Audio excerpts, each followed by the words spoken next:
Last year, we took a look at the AI powered OBSBOT Tiny 2 Lite, but this is different. This chunk is the OBSBOT Tail Air, and it blew me away. This right here was shot with the OBSBOT Tail Air, and throughout the video, we will be switching up between this one and my usual mirrorless camera setup. Do they look different enough to make up for the nearly $1,500 price difference? But before we get started, I need to let you know that this video is sponsored by OBSBOT. As much as I try to remain unbiased, no sponsored review can be. So if you like what you see, then make sure to check out some other reviews as well. And if you want to pick up an OBSBOT Tail Air, you can find the link in the description below. That is an affiliate link, so if you use that, you are helping the channel.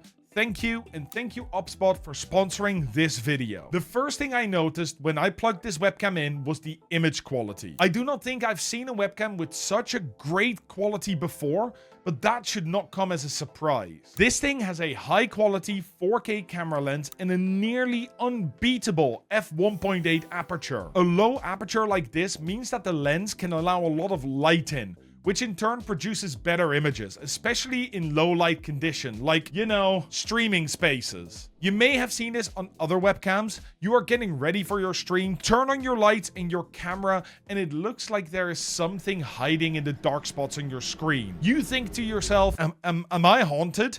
For just a moment before zooming in and realizes it's just a bunch of pixels that are not doing what they should. Not with this camera. I've tried, and unless I really underlight or overlight my studio, there is no way that I can cause the distortion to show up. And this is straight out of the box. I didn't change any of the features or settings on the cameras, despite them allowing for a very fine grain control, which is great for when you are in a space that hardly ever changes. The software on this thing is phenomenal at detecting changes and immediately switching the settings to go straight back to optimal. This is also a PTZ camera, which means that there are two tiny gimbal motors inside, which allow you to point, tilt, and zoom your camera in any way that you want, which is just crazy to me. I had not expected that this is the direction cameras would go if you asked me 5 years ago.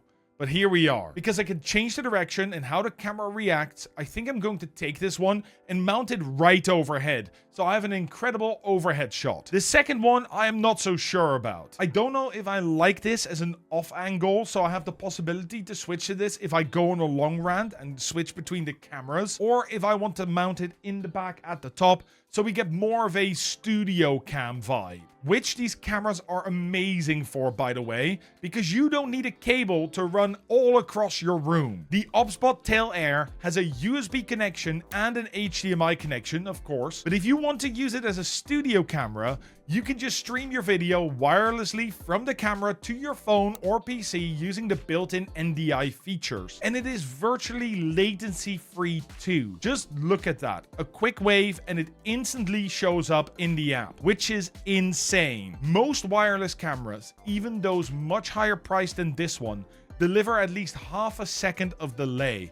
But I can't see a delay at all. And that is not all the PTZ part of the OBSBOT Tail Air is good for. One of the most powerful features of this device is the AI tracking, which we see in almost any of OBSBOT products. But this one takes it up a notch. I tried to get this camera to lose me, which with other cameras I have been pretty successful with this far. Turns out having a beard is like having glasses as Superman to AI. The moment you have one, they don't recognize you as a person anymore. But not with this one. This device, there was really nothing I could do to make it lose me. It doesn't matter if I moved slowly, quickly, if I ducked and weave or randomly whip back, the result stays the same. The Tail Air stays tracked on me no matter what. And the nice thing is that no matter if you're on one side of the room or all the way across it, you can use hand gestures to get it to do whatever you want. Hold your hand up and it will start tracking you. Hold it up again and it stops. Hold up an L sign and you can zoom in or back out. And with the OK sign, you can tell it to start and stop recording. And if you're not a fan of hand gestures, then you can get one of these as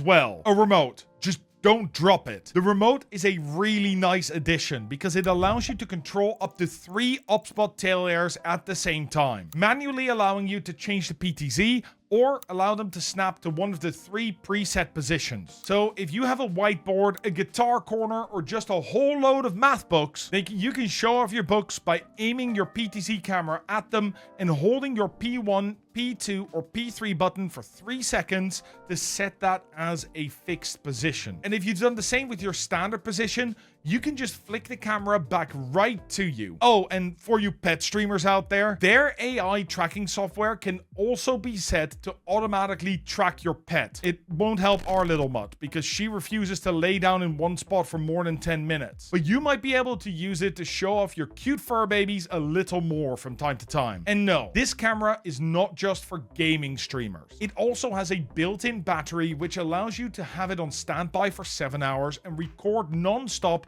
for 2.5 hours before it needs a recharge. Here, let me show you. The nice thing about this camera is as well that you can use it outside easily because it's not too heavy, and the software to detect your environmental light and stuff is really good. Again, I've done nothing with it. No settings changed. I just took it outside and we are having a bit of a walk. And because of the AI face tracking features, you don't even need to hold it pointed towards your face because it can just track it, which honestly is going to help with framing and arm strain. And if you really want to, then you can even use the built-in SD card slot so you can record your streams directly to the device for later editing. I'm actually going to bring this to TwitchCon EU where I will be streaming the experience using the OBSBOT Tail Air. So if you want to see that or join any of my live streams, then check me out on Twitch. I'm live every Tuesday and Friday from 5 to 11 p.m. Central European Time, and I code my widgets live, answer questions, and play dubious games. I'm live right now when this video goes out, so come hang out. You can also use the app to stream directly to Twitch. All you need to do is connect the camera and log into Twitch, and with one button press, you are live. But there is a downside. There always is. Well, maybe there are 2 downsides. The first one is that the app is not very user-friendly. You need to use it to connect your camera, and only when it has connected to your phone can you turn on the UVC setting, which allows it to directly be plugged into your PC using USB. Features are hidden, and controlling the camera, especially the PTZ stuff, is not as easy as you would want for software that was specifically designed for such a device. But the main problem, the main gripe that I have with this camera is the price. This is one of the most expensive webcams that I have ever seen, coming in at $500.